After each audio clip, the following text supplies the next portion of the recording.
Hello, I'm Chris. Sorry about the old bruiser look. These paving stones don't get any more even these days. I used to be the UK's Information Commissioner, looking after data protection and freedom of information, the right to privacy and the right to know. Now these days I'm in retirement. I'm a trainee lay reader in the Diocese of Chester. And in recent years, after work brought me back to the Northwest and to Liverpool, it's been a joy to share in worship, usually midweek, at St Nick's, and now Father Crispin's asked me to contribute a reflection, and I'm honoured to oblige. In fact, it was 60 years ago this summer that I visited Liverpool for the very first time. We were on our way to a family holiday in Ireland, Fermanagh and Donegal. No roll-on, roll-off ferries in 1960. The car had to be delivered 4 hours ahead of the Belfast ferry setting sail, so we had to be at the Prince's Dock in good time. We had a bit of time to take in the scene around the pierhead, the ferries, the docks, the liver birds, and my dad showed me how to make a bird that flaps its wings. Some people call these swans, but I knew they were liver birds. Well, 10 years later, I was back in Liverpool reading for a history degree at the university, just the one in those days. I got involved in politics, student politics, and then on the city council. But thanks to COVID-19, I haven't been able to come to Liverpool at all for the past 3 months. In fact, March the 1st, St David's Day, the first Sunday in Lent, was my last visit to St Nick's. And that same week, there was a magnificent concert in the chapel at the Turner Memorial Home in Dingle Lane. And 3 weeks later, all churches and chapels were closed. And of course, we hope that all places of worship can reopen soon for private prayer, at least. But meanwhile, we've had to learn to worship in a different way. Online relays of services have helped us to keep the church congregation praying together, even when we cannot be together in a church building. And this series of reflections is just one example of churches being inventive. But let's not be too quick to pat ourselves on the back.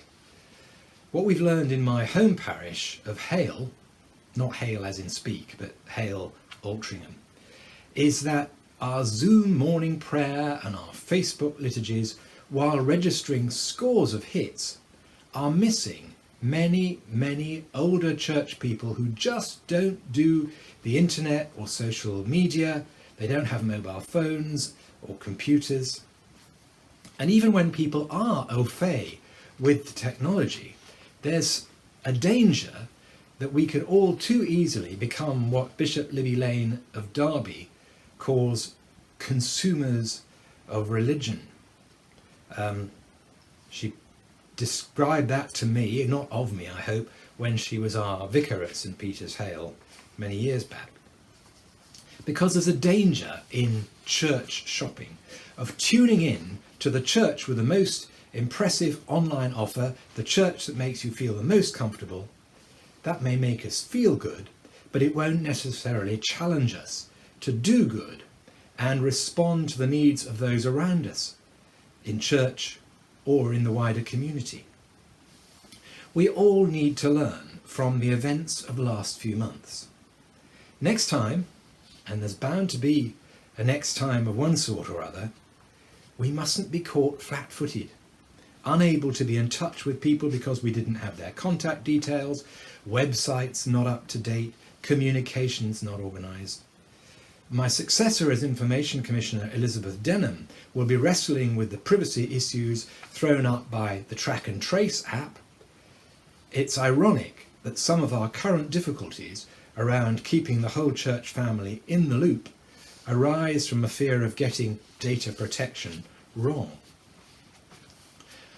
In a career mostly in media, 25 years of it at the BBC, I'd like to think I was always up with the latest developments. But just as with Alexander Graham Bell, Guglielmo Marconi and John Logie Baird, there were contemporaries of theirs who were less than convinced that either the telephone, the radio or the television would ever catch on. And I have to confess to some impatience with Liverpool's own John Burt, who was the Director General of the BBC in the 1990s. At one Board of Management meeting after a summer break, 1995, I think it was, John wanted to talk about what he'd seen in Silicon Valley on the west coast of the United States. I wanted him to get on with the agenda. He was talking about the internet as the third broadcast medium. I was impatient to sort out that property lease that was outstanding. Which of us was the visionary? Not me, certainly. It's clear that none of us can afford not to be connected, not to be able to negotiate the online world. Perhaps we'll need some Tech for Elders training sessions once we can start to meet again.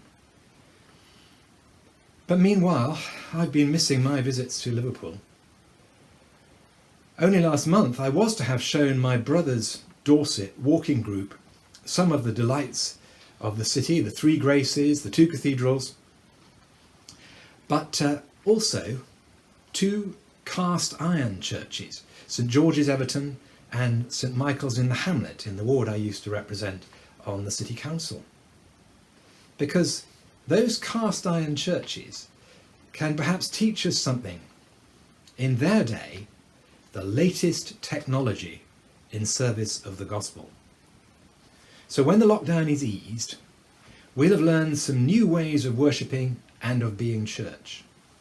We'll want to continue with what worked, but let's make sure that we move forward together and that nobody gets left out or left behind. So keep well, keep safe, keep sane, and if you can, keep upright.